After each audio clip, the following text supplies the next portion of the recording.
मैं Dheeraj Saxena, assistant professor, government law college Churu से आज एलएलबी सेकेंड ईयर के third paper transfer of property act में दान के प्रावधानों पर चर्चा कर रहा हूँ। जैसा कि हमने अंतिम वीडियो में दान की आवश्यक शर्तों या आवश्यक तत्वों पर चर्चा की थी, आज हम दान संबंधी अन्य प्रावधानों पर चर्चा करेंगे, जिसमें धारा 124 में यह प्रावधान किया गया है कि यदि वर्तमान और भावी दोनों संपत्ति का दान एक साथ एक दस्तावेज के माध्यम से किया जा रहा है या किया गया है, तो उस परिस्थिति में उस दान का अस्तित्व या उस दान की वैधता क्या होगी के विषय में प्रावधान किया गया है। जैसा कि हम शुरुआत में ही इस संबंध में विस्तार पूर्वक बात कर चुके हैं कि संपत्ति अंतरण अधिनियम में दाता और अदाता अर्थात अंतरणकर्ता और अंतरित दोनों अंतरण के समय जीवित होने चाहिए और साथ ही साथ संपत्ति भी अंतरण के समय अस्तित्व में होनी चाहिए। अब यहाँ पर उस स्थिति में प्रावधान किया गया है कि जब अज्ञानता के कारण वर्तमान अर्थात अस्तित्व में जो संपत्ति है उसको और साथ ही साथ भावी अर्थात जो अंतरण के समय अस्तित्व में नहीं है, दोनों तरह की संपत्ति का एक साथ दान कर दिया गया है, तो धारा 124 यह प्रावधान करती है कि केवल भावी संपत्ति के संदर्भ में ही वह अंतरण शून्य होगा। अर्थात वर्तमान जो संपत्ति है अर्थात अंतरण के समय जो संपत्ति अस्तित्व में है उस संपत्ति के संदर्भ में वह समव्यवहार वैध रहेगा, शून्य निष्प्रभावित नहीं होगा। इसी तरह धारा 125 में यह वर्णन किया गया है कि जब दो या अधिक आदाताओं को एक साथ संपत्ति का दान किया जाता है और वहाँ पर उनमें से एक या अधिक आदाता दान का प्रतिग्रहण नहीं करते हैं अर्थात दान को स्वीकार नहीं करते, दान पर अपनी स्वीकृति सहमति प्रदान नहीं करते हैं, तब जो प्रतिग्रहण नहीं करता है, स्वीकृति नहीं देता है, केवल उसके संबंध में ही दान का समयवार शून्य होगा। अर्थात एक से अधिक आदाता हैं, एक आदाता सहमति दे देता है तो उसके संबंध में वह दान वैध रहेगा और दूसरा आदाता यदि सहमति नहीं देता तो उसके संदर्भ में वह दान शून्य माना जाएगा। इसी तरह एक महत्वपूर्ण प्रावधान जो धारा 126 में किया गया है, जिस पर आपके विस्तृत क्वेश्चन भी आ जाता है, ऊपर वाले जो दोनों धाराएं हैं धारा 124 और 125, इन पर 2 नंबर का क्वेश्चन ज़्यादातर जो है वह पूछा जाता है, किंतु धारा 126 में 7 या 15 नंबर का क्वेश्चन भी आपके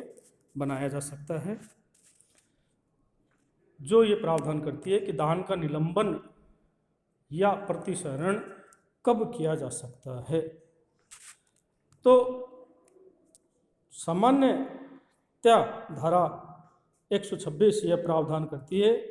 कि दान का प्रतिसरण या निलंबन सामान्य परिस्थिति में नहीं किया जा सकता। अर्थात एक बार दान किए जाने के बाद उसको खंडित, निराकृत या वापस नहीं लिया जा सकता है,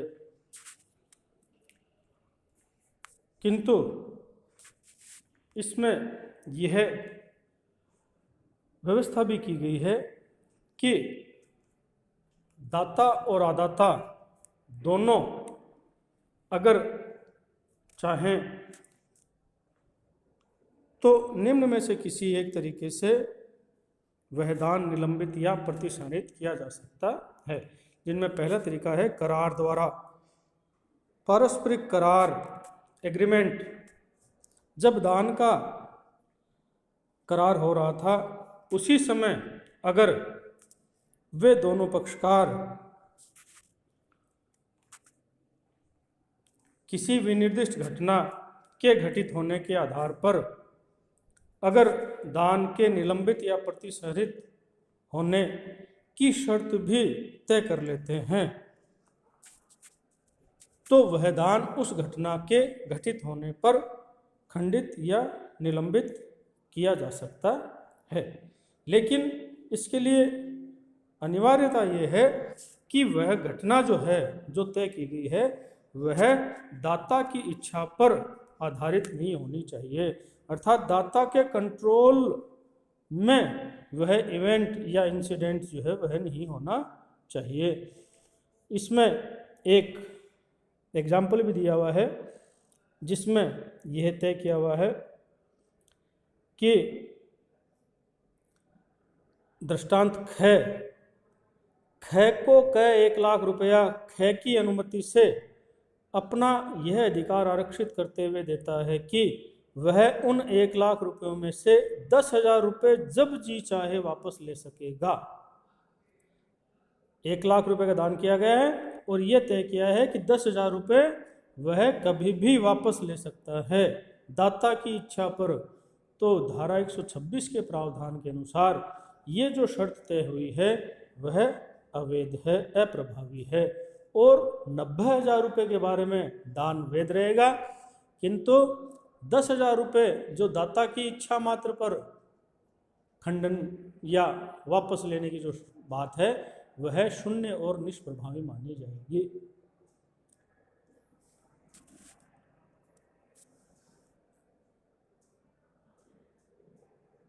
इसी तरह इसमें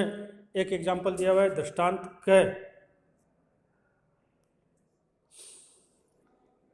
जिसमें यह वर्णन है कि ख को क एक खेत ख की अनुमति से अपना यह अधिकार आरक्षित करके देता है कि ख और उसके वंशजों के क के पहले मर जाने की सूरत में वह वापस ले सकेगा। अब यहाँ पर जो शर्त है वह यह है कि क के जीवन काल में ही ख और उसके वंशज जो हैं वो मृत्यु को प्राप्त हो जाते हैं। तो ख या उसके वंशजों की मृत्यु क के जीवन काल में होना ये विनिर्दिष्ट घटना तो है, किंतु क के अधिकार क्षेत्र में नहीं है, क्योंकि मृत्यु जीवन यह प्राकृतिक घटना जो है वह मानी जाती है। इसलिए यदि क के जीवन काल में ही ख अपने वंशजों को छोड़े बिना ही मर जाता है, बिना वंशज के, बिना उत्तराधिकारी के अगर ख की मृत्यु हो जाती है तो क जो है वह खेत वापस ले सकता है। तो ये जो दृष्टांत क और ख हैं धारा 126 के, इनको भी आपको विशेष तौर पर देखना चाहिए, क्योंकि कई बार कॉम्पिटिशन्स में ये उदाहरण जो हैं, ये दृष्टांत जो हैं वो आपके आ जाते हैं। तो आपको इनको धारा 126 के पहले तरीका जो दान का निलंबन या खंडन करना करार के द्वारा जो प्रावधान किया गया है उसके ये उदाहरण आपके हैं। इसमें यदि हम केस लो देखें तो ठाकुर रघुनाथ बनाम रमेश चंद्र का एक मामला है 2001 में उच्चतम न्यायालय का, जिसमें यह तय किया गया था कि जो खंडन की शर्त है वह दान के दस्तावेज में ही शामिल होनी चाहिए। अर्थात अलग से किसी दस्तावेज में अगर खंडन या निलंबन करने की शर्त होगी तो वह निष्प्रभावी, अप्रभावी मानी जाएगी और उस दान का खंडन या निलंबन नहीं किया जा सकता है। इसके बाद यदि हम बात करें तो परस्पर सहमति शर्त या करार के द्वारा खंडन के अलावा संविदा के समान भी दान का खंडन किया जा सकता है। इसका अर्थ यह है कि जो आप पिछले साल संविदा अधिनियम में पढ़कर आए हैं कि जिन आधारों पर संविदा का खंडन किया जा सकता है,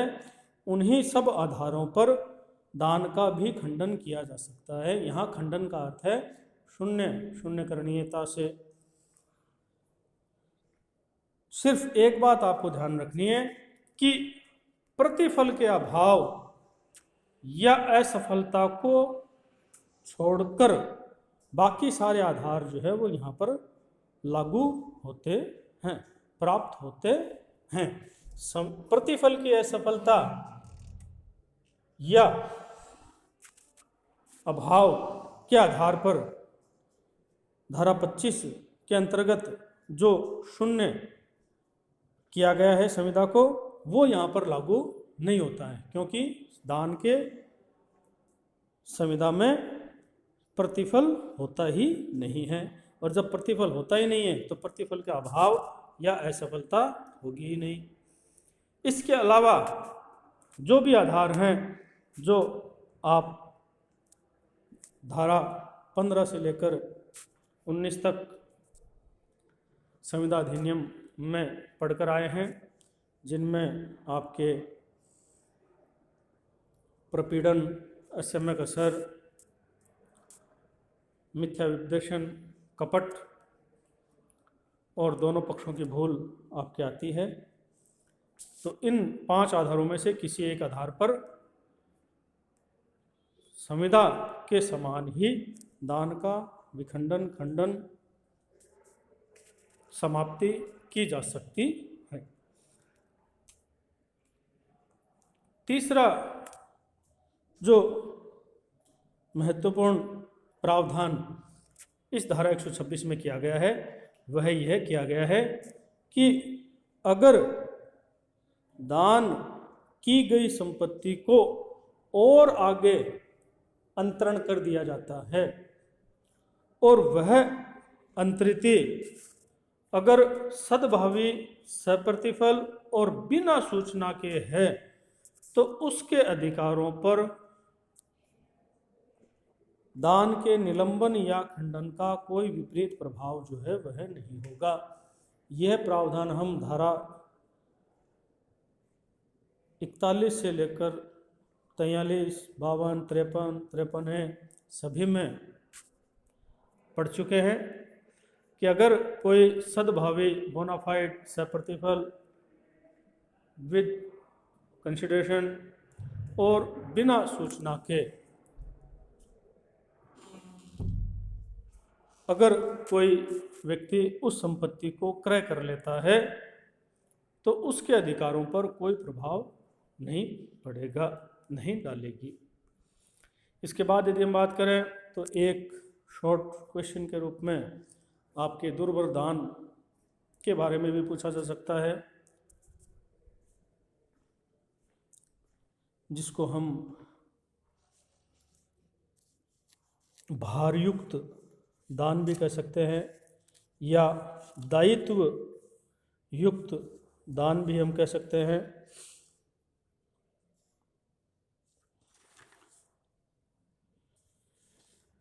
जो धारा 127 में वर्णित है कि जब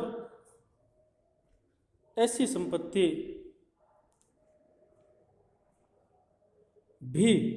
उन संपत्तियों में हो जो दान की गई हैं, जिस पर दायित्व या बाध्यता का बोझ है, तो वह समव्यवहार दुर्भर दान जो है वह कहलाता है। अर्थात जब एक से अधिक संपत्तियों का दान किया गया हो और उनमें से कोई संपत्ति किसी भार या दायित्व के अधीन हो, तो वह समव्यवहार दुर्भर दान जो है वह कहलाता है। अब उसकी दुर्भर दान की वैलिडिटी जो है या उसका विस्तार जो है वह आदाता की सक्षमता पर तय किया जाएगा। अर्थात अगर सक्षम दाता आदाता है और चूंकि उसने समझते बूझते जानते हुए उस समव्यवहार को दान को स्वीकार किया है, इसलिए उसे लाभ वाली संपत्ति मिलेगी ही मिलेगी, साथ ही साथ उसे दायित्वाधीन संपत्ति में जो दायित्व हैं वे भी पूर्ण करने होंगे। अर्थात दोनों संपत्तियों को स्वीकार करना होगा। वह ऐसा नहीं कर सकता कि लाभ वाली संपत्ति जो है वह तो स्वीकार कर ले और दायित्वाधीन संपत्ति को लेने से इनकार कर दे। उसे संपूर्ण रूप में दान को स्वीकार करना होगा। खंड खंड करके दान को स्वीकार या अस्वीकार नहीं किया जा सकता। यह धारा 127 जो है वह वर्णन करती है। जब हम इसके दृष्टांत कै का अवलोकन करते हैं, जिसमें यह वर्णन है कि कै एक समृद्ध संयुक्त स्टॉक कंपनी में अंश है और एक कठिनाइयों में ग्रस्त स्टॉक कंपनी में भी उसके अंश हैं। अर्थात एक व्यक्ति है जिसके दो तरह की कंपनियों में, स्टॉक कंपनियों में अंश हैं, जो एक तो फायदे में है और दूसरी नुकसान में है। अब कै जो है वो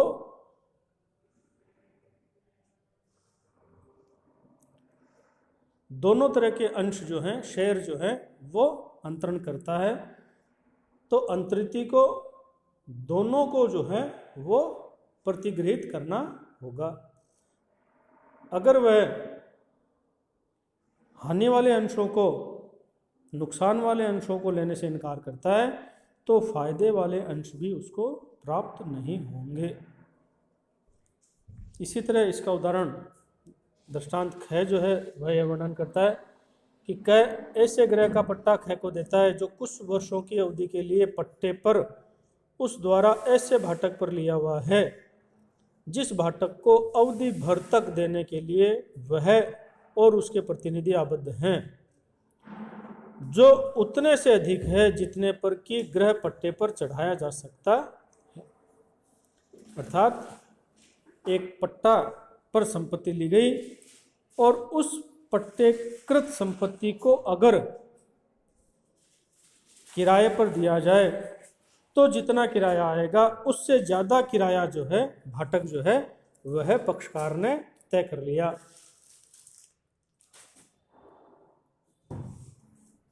इस समव्यवहार के पृथक और स्वतंत्र समव्यवहार के रूप में उसे एक धनराशि भी देता है। अब यहाँ पर चूंकि दोनों समव्यवहार इंडिपेंडेंट हैं, एक दूसरे से स्वतंत्र हैं, तो ख जो है वो पट्टे को प्रतिगृहित करने से इनकार कर सकता है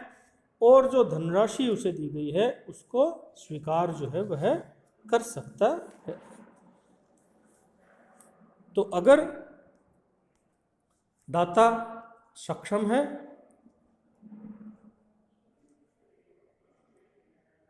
और आदाता के द्वारा उस समव्यवहार को स्वीकार किया गया है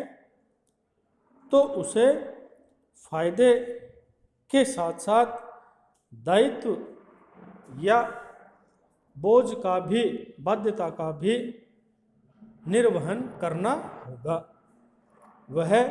दोनों संपत्तियों को प्राप्त करेगा या दोनों संपत्तियों को खो देगा, प्राप्त नहीं कर सकता। ऐसा नहीं हो सकता कि वह एक संपत्ति को जो लाभ में है उसको स्वीकार कर ले और जो नुकसान में या दायित्वाधीन है उसको स्वीकार न करे या अस्वीकार कर दे। इसके बाद यदि हम बात करें तो अगर दान के समय आदाता असक्षम है तो उस समव्यवहार को सक्षमता प्राप्त करने पर जो है वह तय किया जाएगा। अगर आदाता सक्षमता प्राप्त करने पर उस समव्यवहार को मान्यता दे देता है, संपत्ति पर कब्जा प्राप्त कर लेता है या स्वीकृति कर देता है तो वह आबद्ध हो जाएगा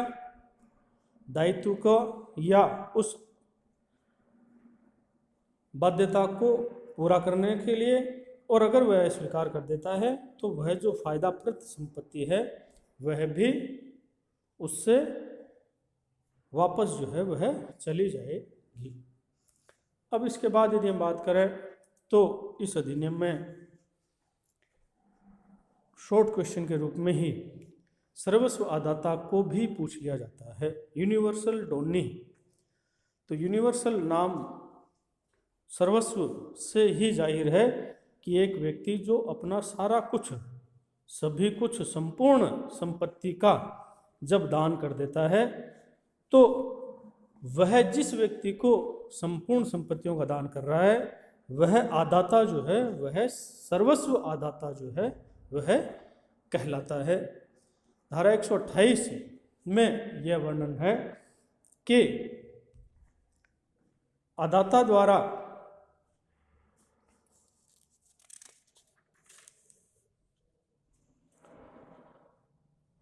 एक 127 के उपबंधों के अधीन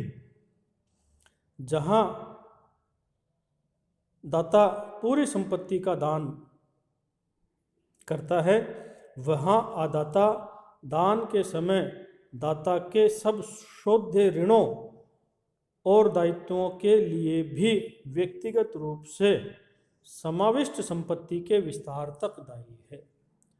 अर्थात दो बातें साफ तौर पर इसमें कही गई हैं कि अगर संपूर्ण संपत्ति का दान किया गया है और आदाता ने स्वीकार किया है, तो धारा 127 स्वतः लागू जो है वह हो जाएगी। अर्थात लाभ लेने के साथ साथ, संपत्ति प्राप्त करने के साथ साथ वह उन सब दायित्वों के भी अधीन होगा जो दाता के अंतरण के समय थे।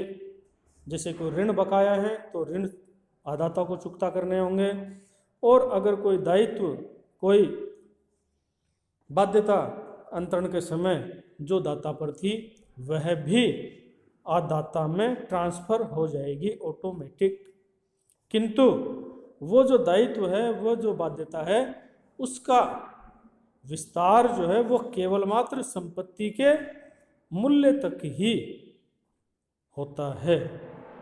आदाता की व्यक्तिगत रूप से जिम्मेदारी है, किंतु वह केवल मात्र दाता की संपत्ति के मूल्य तक ही उस बाध्यता या दायित्व को पूरा करने के लिए आबद्ध होता है, जो ऋण या अन्य किसी रूप में है। अंतिम रूप में यदि हम बात करें तो धारा 129 जो है वह दो तरह के संपत्ति के अंतरणों पर लागू नहीं होते। सेविंग की हुई है कि धारा 122 से 128 के नियम लागू नहीं होते अगर वह डेथ ट्रांजैक्शन अर्थात आसन्न मरण या मृत्युशैया दान है, अथवा मुस्लिम विधि के अंतर्गत दान, जिसे हम हिबा के रूप में पिछली बार पढ़ चुके हैं। तो मुस्लिम विधि में दान अर्थात हिबा पर और जंगम या चल संपत्ति के आसन्न मरण मृत्युशैया दान पर धारा 122 से 128 के नियम लागू नहीं होते हैं। अर्थात चल संपत्ति के ऐसे दान जो मृत्यु के